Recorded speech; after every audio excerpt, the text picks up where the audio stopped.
ప్రభుత్వం ఏర్పడ్డాక 6 నెలల దాకా కోవట్లున్నారు, అధికారులు ఉన్నారంటే ఓకే, ప్రభుత్వం ఇంకా సస్టైన్ కాలేదు, అంత సర్దుకోలేదు అనుకోవచ్చు. ఏడాదిన్నర అవుతున్నది, ఇంకా ప్రభుత్వంలో పాత ప్రభుత్వానికి సంబంధించిన కోవట్లు ఉంటే ఎందుకు ఇంత సీరియస్నెస్ లేదు మీ ప్రభుత్వానికి?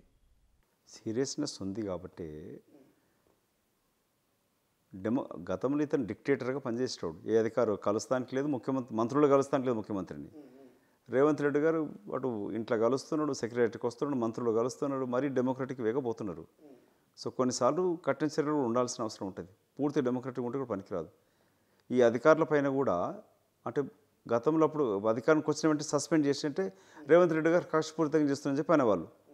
కాబట్టి ఎవిడెన్స్ తీసి ఆల్రెడీ ఒక కలెక్టర్, జిల్లా రంగారెడ్డి మాజీ కలెక్టర్ విచారణకు పోయించినట్టున్నాడు.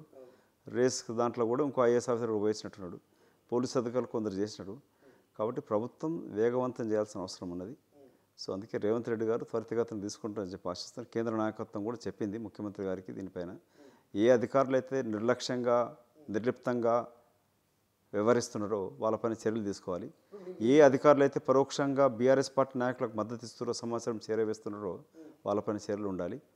ఆ విధంగానే ముఖ్యమంత్రి పనిచేస్తున్నట్టు తెలుస్తూ ఉంది. మీరు కూడా ఏదో మీ వార్త చూసిన డీసీపో ఏసీపో ఏదో ఫుల్ టైం మొత్తం సెటిల్మెంట్ ఉద్యోగం చేస్తున్నారు. సో అధికార కాంగ్రెస్ పార్టీకి సంబంధించిన మాజీ ఎంపీ ఓపెన్గానే ఆయన గురించి చెప్పినా కూడా ఏమైనా యాక్షన్ ఉందా? యాక్షన్ తీసుకుందా? అసలు ఉంది. మా సిపి గారు ఆల్రెడీ విజిలెన్స్ని పంపించారు, ఎంక్వైరీ చేస్తూ ఉన్నారు. నేనే ఊరికి నాకు కాంట్రాక్ట్ దందాలు ఏమి లేవు, ల్యాండ్ కబ్జాలు ఏమి లేవు, నేను మాట్లాడుతూ ఊరికినే మాట్లాడా. సో ఫుల్ టైం ల్యాండ్ దందాలు పోలీసు వాళ్ళు చేస్తారని ముఖ్యమంత్రి సాక్షాత్ చెప్పినాడు. రాచకొండ సిపి సీరియస్గా ఉన్నాడు, ఎంక్వైరీ చేస్తారు. నేను చెప్పింది దాని ఊరికనే ఉండదు కదా, ఎంక్వైరీ చేస్తున్నాడు, తగు చర్యలు ఉంటాయి.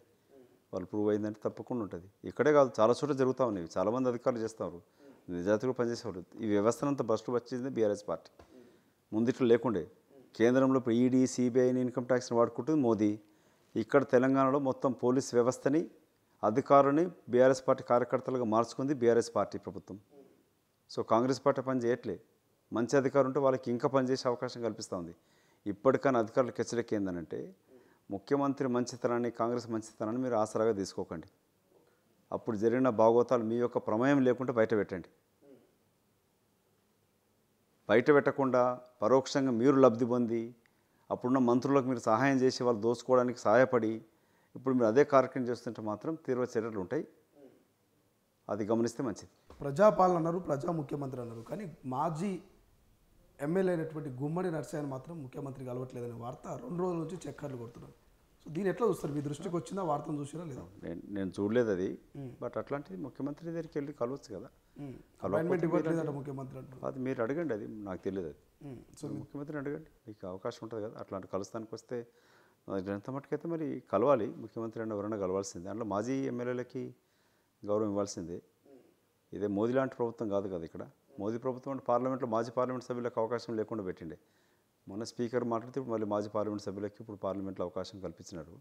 అట్లా ఇక్కడ కూడా మాజీ ఎమ్మెల్యేలకు కానీ ఎంఎంపీలకు కానీ సదైన గౌరవం ఉండాలి.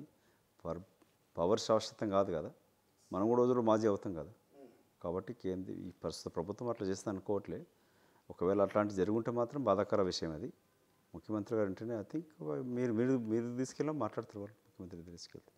ప్రపంచంలో ఏ మూల ఏ క్షణం ఏం జరుగుతుందో వేగంగా తెలుసుకోవడానికి తొలి వెలుగు వాట్సాప్ ఛానల్ని ఫాలో చేయండి.